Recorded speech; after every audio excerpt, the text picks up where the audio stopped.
Amiguinos, bienvenidos a tu clase virtual. Para el día de hoy tenemos el tema Consecuencias de la Gran Guerra. La posguerra en Europa. El fin de la Primera Guerra Mundial transformó el orden político, económico y social del continente europeo. Consecuencias políticas. Desaparición de los imperios alemán, austrohúngaro y ruso luego de revoluciones socialistas y nacionalistas.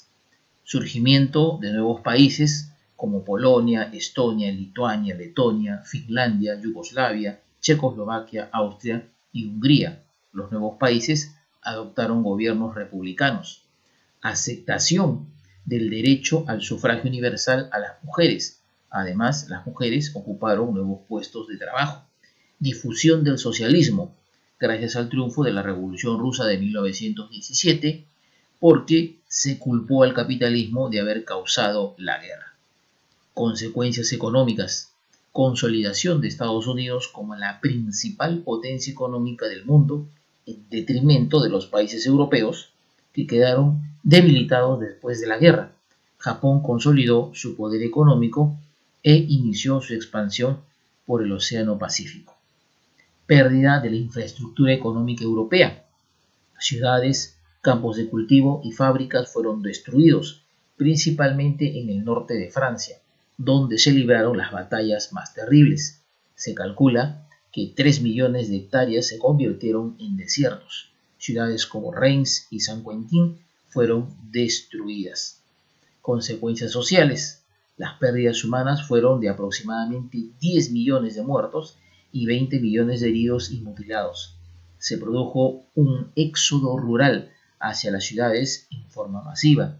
Se inició un proceso de emancipación femenina gracias a la independencia económica que adquirieron las mujeres con el trabajo. La clase media europea quedó empobrecida y los obreros en la miseria, lo cual dejó espacio para el revanchismo. Pasamos ahora a la siguiente página y ahí encontramos el nuevo orden internacional, las conferencias de paz. En 1919 los gobernantes de Francia, Reino Unido, Estados Unidos e Italia se reunieron en Versalles, en Francia, para definir las condiciones que impondrían a los países derrotados en la guerra. En las negociaciones destacó la posición del presidente estadounidense Woodrow Wilson, quien propuso un plan de 14 puntos para alcanzar la paz. Sus principales propuestas, en resumen, tenemos el derecho a la libre determinación de los pueblos, la delimitación de fronteras de acuerdo a los intereses de los grupos nacionales afectados, el establecimiento de una paz que no fuera expresada en términos de vencedores y vencidos. El Tratado de Versalles fue firmado el 28 de junio de 1919 entre Alemania y las potencias vencedoras, Reino Unido, Francia, Estados Unidos e Italia. Según los acuerdos del tratado, Alemania se comprometía a pagar reparaciones de guerra a los aliados, devolver los territorios de Alsacia y Lorena a Francia y permitir la ocupación del territorio de Renania por parte de las fuerzas aliadas, ceder parte de los territorios de Prusia Oriental, Prusia Occidental, Alta Silesia y Pomerania para la creación de Polonia. Sus colonias de África, Asia y Oceanía fueron entregadas a Francia y el Reino Unido. Los países aliados firmaron tratados individuales con cada país derrotado para definir las fronteras de Europa. Con Austria se firmó el Tratado de Saint-Germain, Hungría firmó el Tratado de Trianon y Turquía firmó los tratados de Sèvres y Lausana. La Sociedad de Naciones fue una organización multinacional que tenía como objetivo promover la cooperación internacional y la paz entre los estados del mundo, a pesar de que la Sociedad de Naciones fue impulsada por los Estados Unidos. Este país no integró la organización. La sede de la Sociedad de Naciones fue la ciudad de Ginebra, en Suiza, y tuvo la siguiente estructura: la Asamblea General, formada por todos los Estados miembros, un consejo de 4 miembros permanentes, el Reino Unido, Francia, Italia y Japón, una Secretaría General, una Oficina Internacional del Trabajo, OIT, encargada de defender los intereses de los trabajadores por medio de convenios internacionales, y un Tribunal Internacional de Justicia con sede en La Haya, en los Países Bajos. Pasamos ahora a la siguiente página y encontramos aquí el título: La Revolución Rusa. Rusia a inicios del siglo XX. En 1917 estalló en Rusia una revolución que puso fin a la dinastía Romanov, que gobernaba dicha región desde el siglo XVII, o sea, desde los años de 1600. El país se encontraba en un profundo atraso, a lo que se sumaba la corrupción y la represión impuesta por la autocracia zarista. Ello generó las condiciones para un cambio radical. Algunas de estas fueron los intentos reformistas. Entre 1861 y 1914, el gobierno ruso adelantó un proceso de modernización del país con la abolición de la servidumbre, la venta y distribución de tierras de la nobleza a los campesinos, la obligatoriedad del servicio militar para la nobleza, la apertura a la educación universitaria para las clases medias, la modernización de la banca y una rápida industrialización.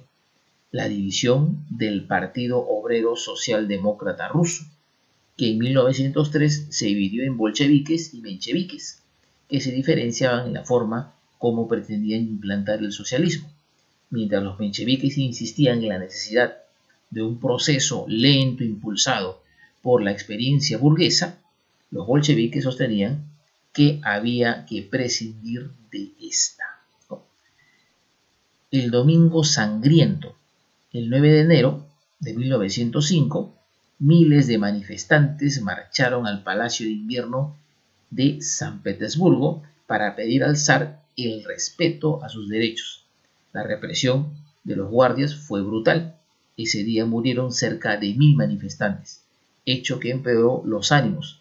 Ante esta situación, el zar decidió emprender reformas, ¿no? Y aquí tenemos justamente en la parte superior esta fotografía del zar de Rusia, Nicolás II, ¿no? Rodeado justamente de su familia. El manifiesto de octubre. En octubre de 1905, el zar publicó un manifiesto donde concedía a la población algunos derechos: el sufragio universal, la libertad de reunión y opinión, la formación de una Duma o Parlamento y la legislación de los partidos políticos. En realidad, Nicolás II seguía manejando la Duma, que solo asumió una posición conservadora frente a las demandas del pueblo, pues no podía elegir a los ministros ni imponer sobre el zar, quien podía disolverla. Esta primera Duma fue disuelta por el zar al cabo de 10 semanas. Como dato curioso podemos agregar que Grigori Rasputin fue un monje ruso que tuvo fuerte influencia en Nicolás II y su esposa.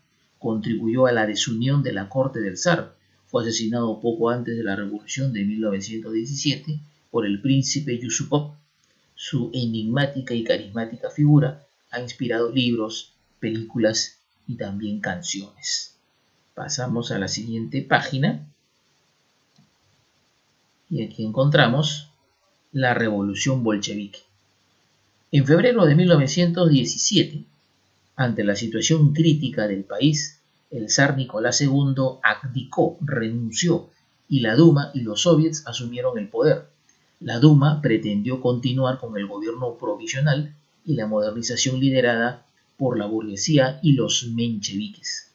Entre los meses de marzo y abril, debido al caos político existente, Rusia vivió varios procesos revolucionarios. Los campesinos se apropiaron de las tierras de los nobles. Los soldados exigieron el retiro ruso de la Gran Guerra y volver al país, así como participar en el reparto de tierras. Por su parte, los obreros crearon comités de empresa para evitar que fueran cerradas por sus propietarios y mejorar su situación laboral. En abril de 1917, Vladimir Lenin, líder de los bolcheviques, regresó del exilio y convocó a los soviets para realizar la revolución socialista. El 25 de octubre, los bolcheviques derrocaron al gobierno provisional y dictaron medidas como el retiro de Rusia de la guerra, consagrado en el Tratado de Brest-Litovsk, la proclamación de la Constitución de 1918, que reconoció los derechos de los trabajadores, la redistribución de tierras, la administración obrera de las fábricas, el control estatal sobre la banca, los servicios públicos y los transportes, la autonomía para las nacionalidades y la separación entre el Estado y la Iglesia Ortodoxa. La Guerra Civil, 1918 al 22. Para frenar la revolución, la nobleza, los kulaks, la burguesía y los mencheviques conformaron, con apoyo de Estados Unidos, Reino Unido y Japón, el Ejército Blanco. Para defender el nuevo Estado, Lenin organizó el Ejército Rojo al mando de Trotsky y proclamó el comunismo de guerra, con el cual sometió a los kulaks y controló el comercio exterior y la moneda. El Ejército Blanco fue derrotado y en 1922 se proclamó la Unión de Repúblicas Socialistas Soviéticas.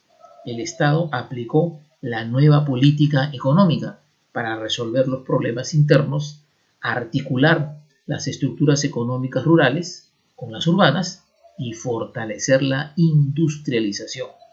La nueva política económica robusteció el comercio, impulsó la industria y reinsertó a Rusia en la economía mundial.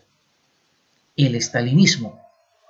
En 1924, tras la muerte de Lenin, se generó una disputa por el poder entre León Trotsky y Josip Stalin.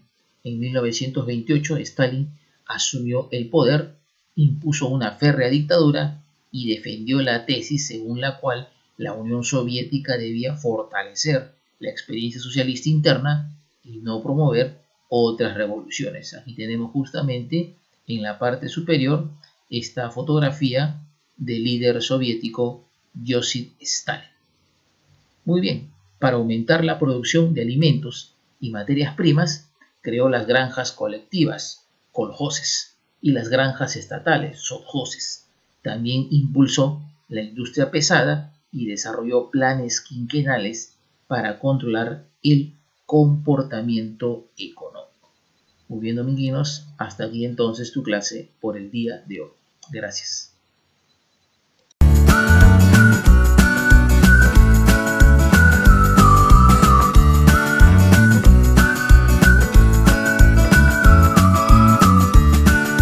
The leaders of today, tomorrow, and forever.